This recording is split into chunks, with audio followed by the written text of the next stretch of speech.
living in Budapest, Hungary as a digital nomad, as a nomad investor. And today I want to tell you a little bit about this beautiful place that's located in Central Europe. So we're going to be talking about the culture, the food, the people, the architecture. I'm going to walk you through everything that I experience on a day-to-day basis so you can get an understanding of what it's like to live in Budapest, Hungary. So the first thing that I really enjoy about living in Budapest, Hungary. So I've been here for about maybe 10 to 14 days right now. And what I really like is the whole cultural experience. Just walking down the streets, experiencing this amazing European architecture, these old buildings. I think you appreciate life a lot more. There's so much culture here, from the hills overlooking the city. And Budapest is actually split up. So you have the river in the middle, and the left side of the city is called Buda, and the right side of the city is called Pest. So where I am living is in Pest. I have an apartment right in the inner city, and let's talk about this first actually. The apartment that I have goes for $922. It's an Airbnb. It's just one bedroom apartment, or maybe a studio if you will. So have up and down. The bedroom is upstairs and then the living room is downstairs. I also have a nice working area, have a kitchen and also a bathroom obviously. So it's pretty ideal for myself and my dog. We have more than enough space here. Now when I lived back in Texas, we didn't have this whole cultural experience that you can have here every single day.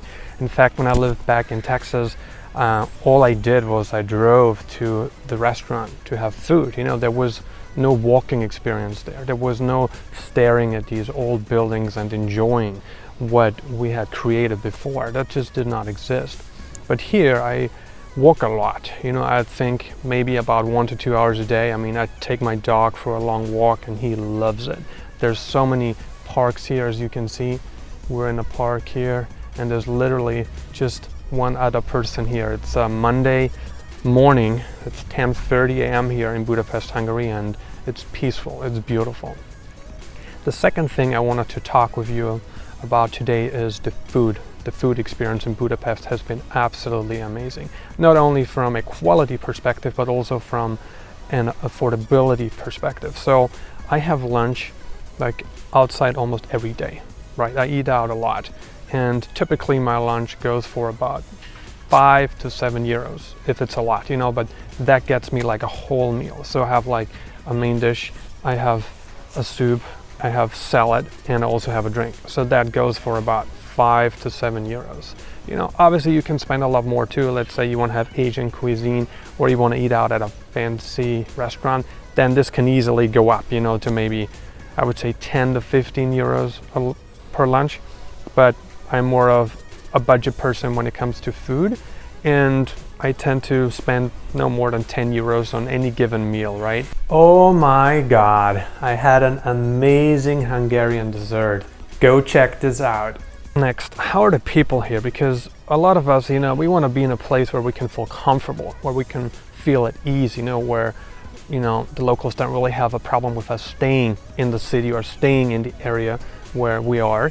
And I can tell you that Hungary is a great place. Like, people are very friendly. It seems like they like foreigners a lot. And I even made some friends here. For instance, my neighbor is someone who studies in the US, and we just started like chit-chatting for an hour, and we were telling each other how much we like Hungary and what we miss about the US when we are here and what we miss about Europe when we are in the US. So it's a little bit twisted, but I think the same also holds true. Like, if you have like pets, if you have a dog, Hungary is a really great place. People here love dogs. Like, anytime I walk my little dude on the streets, like, so many people come up to me and they just want to pet him, or they say, wow, he's such an adorable dog. And I know it's not important for a lot of people, but for the dog owners under us, I think that's very important. But also, if you need like any help, if you walk down the streets and you ask, how can I get to this street, and you just like tell them the street name and the number, they will tell you, and they will tell you politely, and they are happy to help you out.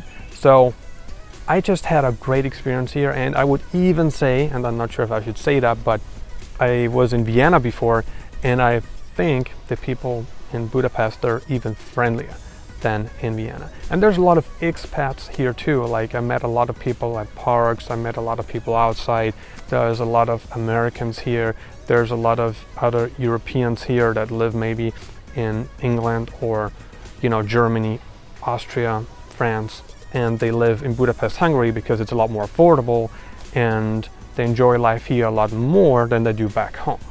I wanted to talk with you a little bit more about the cost of living. So if you want to go out by like underground, it's €1 for a one-way ticket. And if you are staying in Budapest, Hungary for a longer period of time, say you want to stay for like a couple months and you don't really feel like renting a car, which is completely unnecessary anyway, and you also don't really feel like taking a Bolt. There's no Uber here, it's been banned, but you can take Bolt.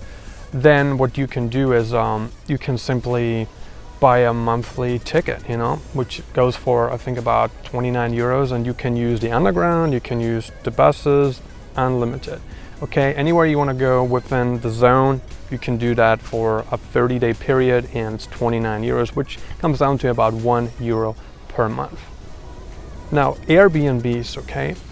Airbnbs are actually not that expensive in Budapest, Hungary when compared to any other major European city. So my Airbnb, I got it for $922, and I'm here during the high season, right? It's July. And I think I could even get it for maybe 700, maybe even 600 during the lower season, which would be probably anywhere from like October through April. But then May through September is definitely the high season when you can expect to pay a bit more than you would usually do. So an Airbnb goes for about 800 to maybe 1,300 depending on size, whether you want like a 2-bedroom, and also depending on location. If you want something in the inner city, where everything is within walking distance, then you're gonna pay a little bit more, but you're not gonna need transportation at all. And if you want to stay in Budapest, Hungary for like the midterm for a digital nomad, for a digital investor living abroad, then I think what you can do is you can even find a rental, maybe a 3-month rental, 5-month rental, which is going to be significantly less than an Airbnb. So that would go for maybe around, you can get that for about, I would say, 400 to 700 euros a month. So you're going to save a lot. So if you're going to stay for like 3 months, consider looking for that. Just Google apartments for rent Budapest, Hungary, and just take a look at the first few search results, and you're going to find an abundance of newly renovated and very modern apartments, American style apartments. So you have very nice furniture, you have a kitchen, you have all utilities, and obviously fully furnished. And I mean, think about how much that place would cost you back in the US. You would pay a lot more than 400 to 600 euros, which is what, 500 to 720 dollars a month. You can't get anything for that money in the US, but in Europe you can get a lot for that money. And one of the good things about staying in Budapest, Hungary is its location. Like, you can go to Serbia, you can take an overnight bus or even a day bus, and you can go to Novi Sad, I think it's called. It's just across the border. It's about 4 to 5 hours from Budapest, and you can be there the same day. Or if you want to go to like Vienna, you can be there in 2 hours and 40 minutes. So you just take the train, and the ticket is like 20 euros. And so the location here is really good. If you want to travel to other places in Central Europe or even Eastern Europe from Budapest, Hungary, you can absolutely do that, and it's very affordable to travel. My total budget for this month is like $1,300, right? So my Airbnb is like $900, and then I probably spend about $400 a month on food, and that's about all I need. I don't really need transportation, right? But that's without signing a lease contract. That is without owning a car, without expensive health insurance. Like $1,400, $1,300 is what I had to pay for my apartment and utilities in the US. But here in Hungary, that's my entire budget. You know, that gets me everything here, not just my apartment. So I think it's a really good deal. With that said, the quality of life in Budapest, Hungary is amazing. It's amazing. It's very low cost, but you get a lot of value for your money. The last thing I wanted to talk about is safety, because I know safety can be a concern, especially for people that are used to like Latin America and all the crime that's associated with those countries. I can assure you that in Central Europe, it's beautifully peaceful.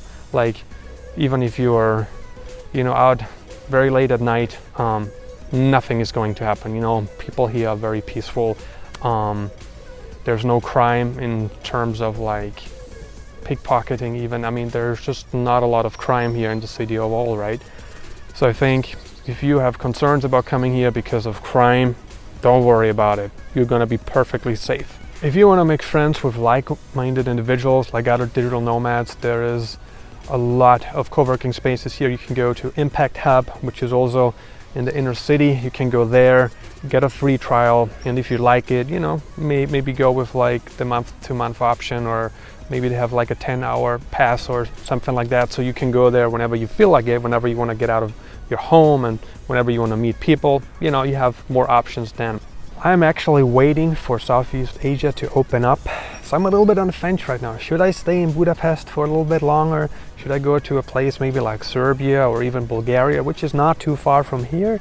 I'm really on the fence because I like it here a lot. Actually too much to leave, but you never know what will happen. You can change your mind from 1 second to the next. I really hope you enjoyed this video.